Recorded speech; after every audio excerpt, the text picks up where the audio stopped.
యేసు ప్రభు యొక్క శిలువ మరణాన్ని యావత్ ప్రపంచమంతా కూడా ధ్యానం చేస్తూ ఉంది. ఈ రోజున మనం కూడా పెద్ద సంఖ్యలో చేరి యేసు ప్రభు యొక్క శ్రమలను, యేసు ప్రభు యొక్క మరణాన్ని మనందరం కూడా ధ్యానం చేస్తూ ఉన్నాం. ఒక వ్యక్తి యొక్క మరణం యావత్ ప్రపంచాన్ని ఎలా రక్షించగలదు, ఒక వ్యక్తి యొక్క మరణం ఎలాగా రక్షణ అని చెప్పేసి కొంతమంది గ్రీకు తత్వవేత్తలు యేసు ప్రభువును సమీపించి అడిగినప్పుడు ఆయన చక్కటి సాదృశ్యాన్ని ఇస్తూ ఉన్నాడు. విత్తనం యొక్క సాదృశ్యాన్ని ఇస్తూ ఉన్నాడు. విత్తనం భూమిలో నాటిన తర్వాత అది మరణించాలి. విత్తనం మరణిస్తేనే అది జీవిస్తుంది. విత్తనం మరణిస్తేనే మొక్కగా మొలుస్తుంది.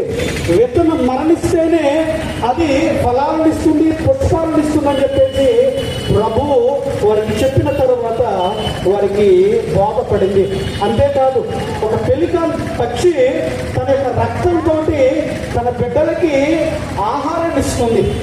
ఆపదలో ఉన్నటువంటి సంతానం, ఆపదలో ఉన్నటువంటి బిడ్డలు, నా బిడ్డలు మరణిస్తున్నారని చెప్పేసి తల్లికి కానీ తండ్రికి కానీ తెలిసినప్పుడు ఆ తండ్రి ప్రాణత్యాగం చేయడా, ఆ తల్లి ప్రాణత్యాగం చేయడా? అదే మాదిరిగా పాపకూపములో ఉన్నటువంటి ప్రపంచాన్ని, పాపకూపములో ఉన్నటువంటి ప్రపంచాన్ని జీవుతో నింపడానికి యేసు ప్రభువు శిలువ మీద తన ప్రాణాన్ని త్యాగం చేశాడు.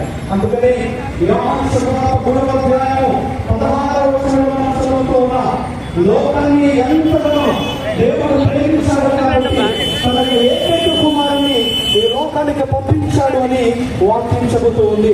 దేవుని యొక్క ప్రేమ చాలా ఉన్నతమైనది. దేవుని యొక్క ప్రేమ మహోన్నతమైనది. ఎంత ఉన్నతమైనది, ఎంత యథార్థమైనది అని చెప్పేసి అన్నప్పుడు కొన్ని పౌలు గారు రోగులకు రాసినటువంటి లేక 5వ అధ్యాయము 7-8 వచనాలు మనం చదువుతూ ఉన్నాం. ఒక నీతిమంతుడు వేరొక నీతిమంతుడు కోసం మరణించాడంట. బహుశా ఒక సత్పురుషుడు వేరొక సత్పురుషుని కొరకు మరణించడానికి బహుశా ఆలోచన చేస్తాడేమో.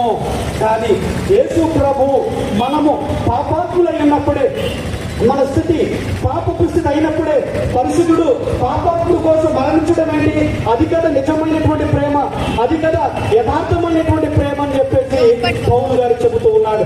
స్నేహితులారా, ఏ ప్రేమలో అయితే త్యాగం ఉంటుందో అదే నిజమైనటువంటి ప్రేమ, అదే యథార్థమైనటువంటి ప్రేమ. అందుకని చాలా మంది కవులు చెబుతూ ఉంటారు, ఈ భూమి మీద యథార్థమైనటువంటి ప్రేమ ఏదైనా ఉంది అని చెప్పేసారంటే అది కేవలం తల్లిదండ్రుల ప్రేమ మాత్రమే అని చెప్పేసి చెబుతూ ఉంటారు. ఎందుకని చెప్పేసారంటే తల్లిదండ్రుల ప్రేమలోనే యథార్థత ఉంది, తల్లిదండ్రుల ప్రేమలోనే త్యాగం ఉంది. కాబట్టి అది యథార్థమైనటువంటి ప్రేమ.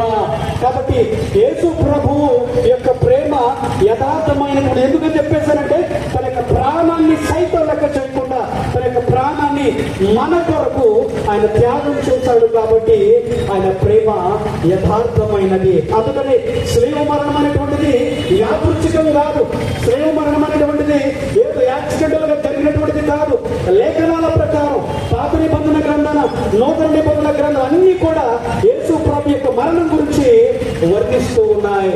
కాబట్టి ఆయన మరణించినటువంటి ఈ రోజున మనందరం కూడా ఐక్యత కోసం ప్రార్థన చేయాలి. ప్రపంచ శాంతి కొరకు మనం ప్రార్థన చేయాలి. ప్రపంచంలో సమాధానం వెళ్ళు విరియాలని చెప్పేసి మనం ప్రార్థన చేయాలి. ఎక్కడైతే అవినీతి ఉందో, ఎక్కడైతే అన్యాయం ఉందో ఆ ప్రదేశాల కొరకు మనం ప్రార్థన చేయాలి. కాబట్టి మనందరం కూడా మానవ మాత్రమే కాబట్టి ఐక్యత కోసం, సఖ్యత కోసం ఈ రోజున మనం ప్రార్థన చేద్దాం. శాంతి కోసం, ప్రపంచ శాంతి కోసం, ప్రపంచ సమాధానం కోసం మనందరూ కూడా ప్రార్థన చేద్దాం. కాబట్టి ఈ రోజున ఈ శుభ శుక్రవార శుభాకాంక్షలు మీ అందరికీ కూడా తెలియజేస్తూ ఈ యొక్క వాక్యం మైక్ ద్వారా ఆలోచిస్తున్న ప్రతి ఒక్కరు కూడా ఆశీర్వదించబడాలని చెప్పేసి మనందరూ కూడా ప్రార్థన చేద్దాం.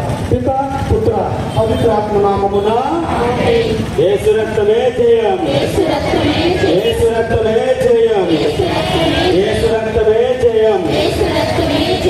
ఇప్పుడు మన ప్రియతమ నాయకులు, మన శ్రేయోభిలాషులు, మన అందరికీ కూడా సుపరిచితులు శ్రీ కలగర కృష్ణ గారు, వెంకట కృష్ణ గారు, మన తణుకు పట్టణ అధ్యక్షులు, మనందరికీ గుడ్ ఫ్రైడే